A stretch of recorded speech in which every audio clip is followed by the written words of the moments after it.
The Book of Aquarius by Anonymous.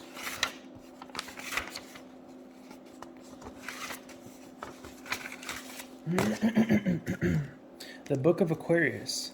The purpose of this book is to release one particular secret, which has been kept hidden for the last 12,000 years. The Philosopher's Stone, Elixir of Life, Fountain of Youth, Ambrosia, Soma, Amrita, Nectar of Immortality. These are different names for the same thing.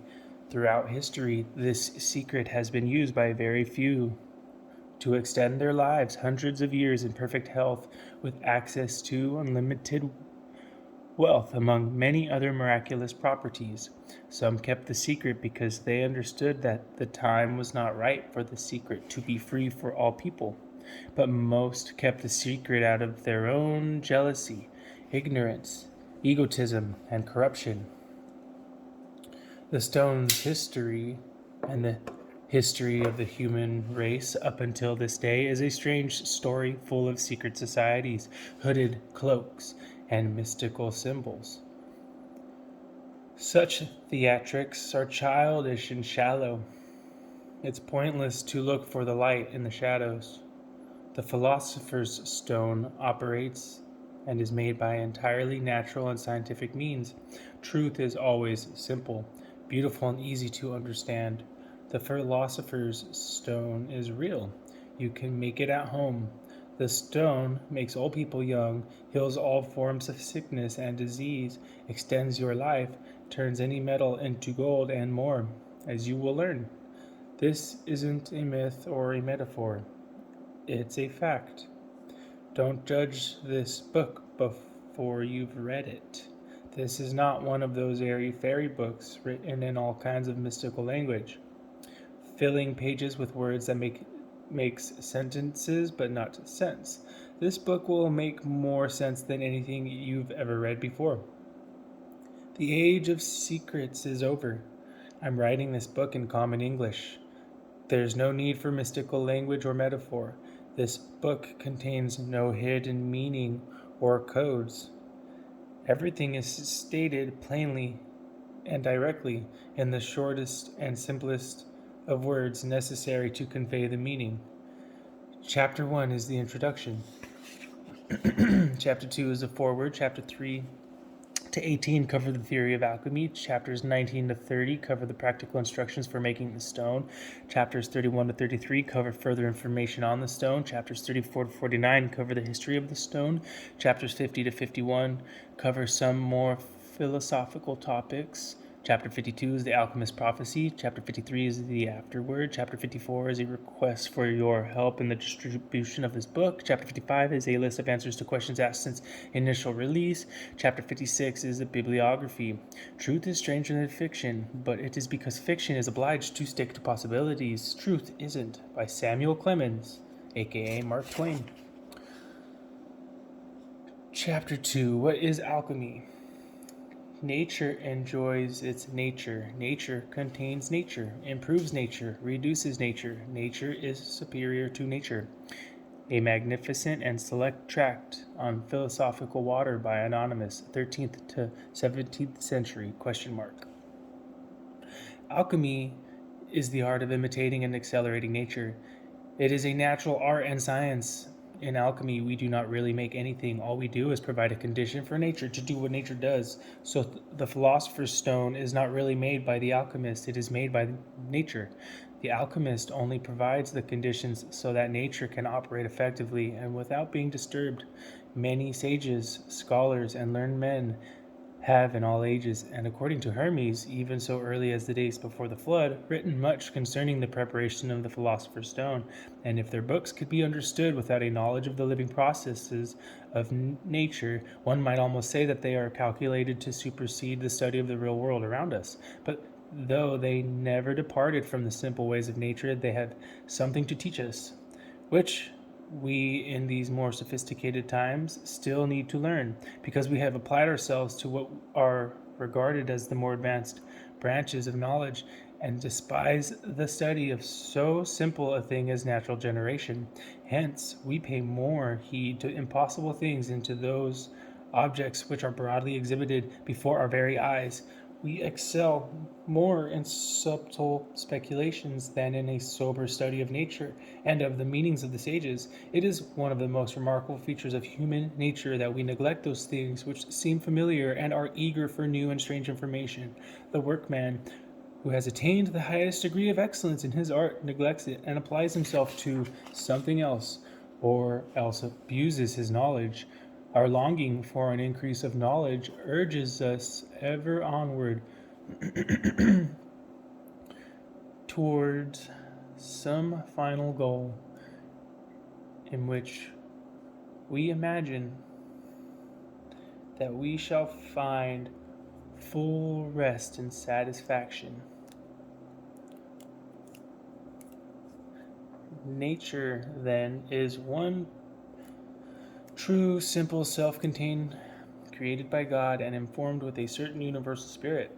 Its end and origin are God. Its unity is also found in God, because God made all things. Nature is the one source of all things, nor is anything in the real world outside nature or contrary to nature. If art would produce any solid and permanent effect, it must follow in the footsteps of nature, and be guided by her methods. It must trust itself to the guidance of nature, and as far as nature will lead, and go beyond her by still adhering to her rules. Now, in our art, you should closely imitate these natural processes.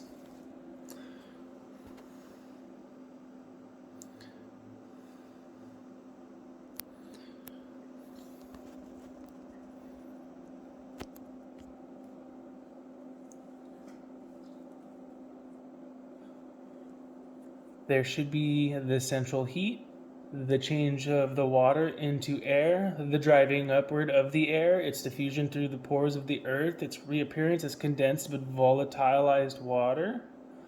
The New Chemical Light by Michael Sendivogius, 17th century. Nature says Floris is one, and if any man strays away from her guidance, he mars his labor. In changing the base metals into gold and silver by the projection of the stone, it follows by an accelerated process the method of nature, and therefore it's natural. The fact is that in producing gold, the art of alchemy does not pretend to imitate in the whole work of nature. It does not create metals or even develop them out of the metallic first substance. It only takes up the unfinished handiwork of nature, i.e., the imperfect metals, and completes it, transmutes metals into gold. The New Pearl of Great Price by Peter Bonus, 1338 AD. An alchemist then only makes the stone in the same way that you make a tree, by planting the seed and leaving it for a few years. Once the seed is set, if the conditions are right, then it just grows by itself in accordance with nature. For as men, corn, and herbs are, every one of them, generated and born out of their own specific seed, or so, or in the same manner, is the true medicine of the ancients, than which there cannot be a better generated and prepared out of the most perfect bodies and essence. Everything generated or begotten is generated and born of his own specific seed, and in his proper matrix. The Chemist's Key by Henry Nollius, 1617 AD. There is no true generation, but of things agreeing in nature, so that things be not made but according to their natures. The elder or oak trees will not bring forth pears, nor can you gather grapes of thorns or figs of thistles. Things bring not forth, but only their like, or what agrees with thee in nature. Each tree its own fruit. Thus the wise man does that by art in a short time, which nature can not perform in less than the revolution of 1,000 years. Yet notwithstanding, it is not we that make the metal, but nature herself that does it. Nor do or can we change one thing into another, but it is nature that changes them. We are no more than mere servants in the work. The Root of the World by Roger Bacon, 13th century. If you are wondering how this leads to the Philosopher's Stone, I will explain it more clearly. The Philosopher's Stone is a natural occurrence of nature. In fact, it is the aim of nature. Therefore, if you can find a substance which is very pure and infused with life energy, then put it under protected conditions which are advantageous for its natural development. You will allow nature to take its course in an accelerated manner. When this is complete, nature will have made for you the Philosopher's Stone. It's very simple and entirely natural, which is the biggest part of the secret. I will explain again in another way. The Philosopher's Stone is the Philosopher's Stone is the name of the thing that you get when nature has finished doing what it does all day long. The Earth and the entire universe are going through this process. If, however, you find a substance already quite well matured by nature, clean it up, then put it into a closed system or microcosm. Nature will finish this thing long before it finishes everything else. So get the results of nature earlier and can enjoy all its wonderful properties while the rest of the world is still in shit. The chemical development of our substance is internal and caused by the operation of nature.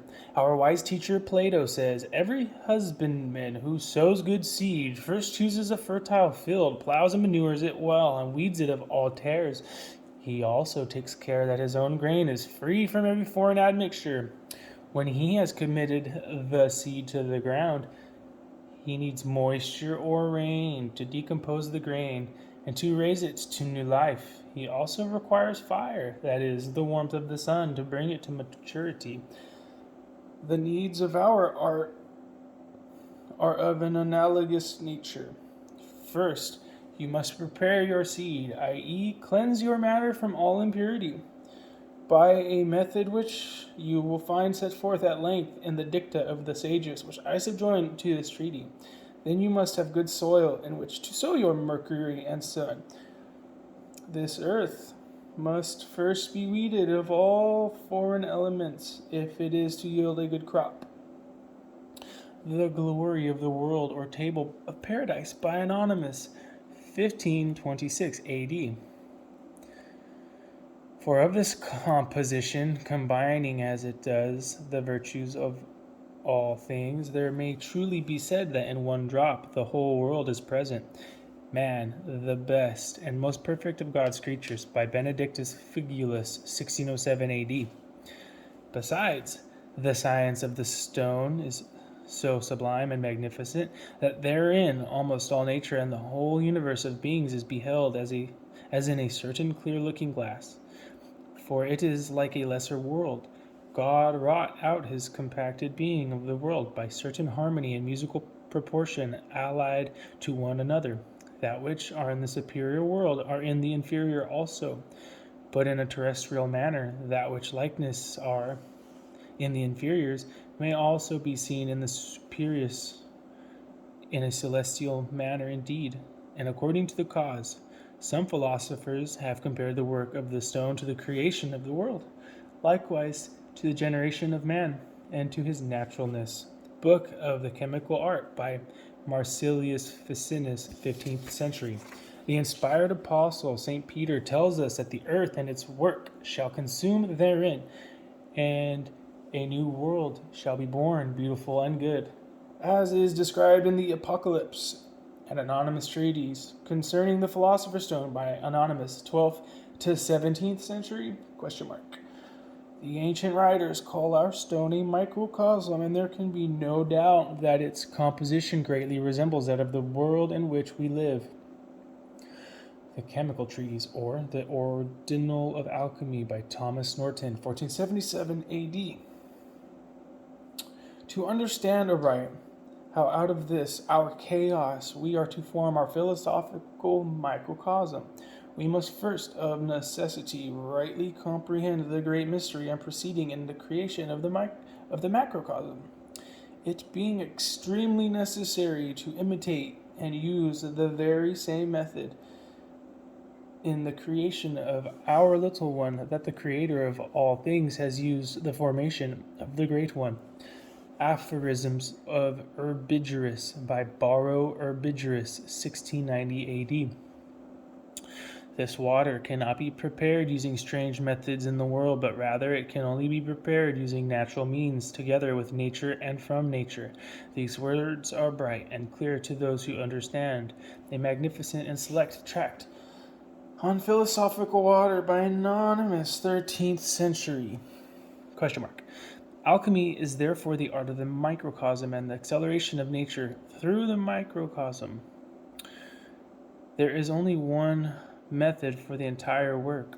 We only do one thing, and that is to allow nature to take its course. Admittedly, however, we do first clean up our substance and remove what is not needed.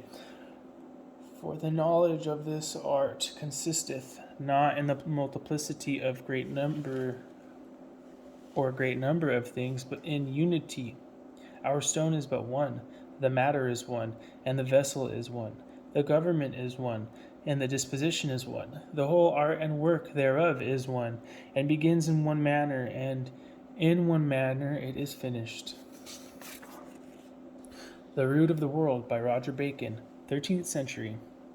It is prepared from one substance, with which the art of chemistry is conversant, to which nothing is added, from which nothing is taken away, except that its superfluities are removed. A Brief Guide to the Celestial Ruby by Irenaeus Philalethes, 1694 AD. How does it work? Chapter 3. The Philosopher's Stone is energy, concentrated and purified to a massively high degree. This is the same energy that you are taking in when you breathe and when you eat and drink. It is the energy that powers all forms of life, and so I will call it life energy, since I have to call it something, and life energy is self-explanatory. I think most of us already have a feeling that there is some kind of life energy we obtain from our food, drink, and air. We all know that eating fruit is better than taking vitamins. We know that there is something in the juice of the fruit. We know that raw vegetables are better than cooked vegetables. We know that cooking food destroys the goodness in it. We eat other life forms, and we know that the more alive or fresh our food is, the better it is for us. There is also much to be said for breathing deeply and rhythmically, and not just for the oxygen. Also, we would get the same effect by breathing air with more oxygen, but that's not necessarily the case. Although the proper method of breathing and directing the movements of the chi, ethereal essence, of the body, and the eating of vegetable medicine may extend people's life, yet they will not keep people from death. But the eating of the shen tan, divine medicine, confers immortality on the eater, enabling him to last as long as heaven and the earth and ride on clouds and dragons up and down the Tai Ching. Great clearness. On the gold medicine and on the yellow and the white by Ko Hung, 4th century Chinese. This life energy is physical in the sense that it can be captured and made use of. You could say that this life energy is the smallest particle of which all other particles are made, or you could say that everything is made of energy, and this is that energy in a raw and undetermined form, not yet formed into an element, which is probably closer to the truth. Things in the universe are all produced from the single chi, ethereal essence, which embodies both the will of the clear sky and the will of the clouded earth. When bamboo ware is broken, bamboo is needed for repairing.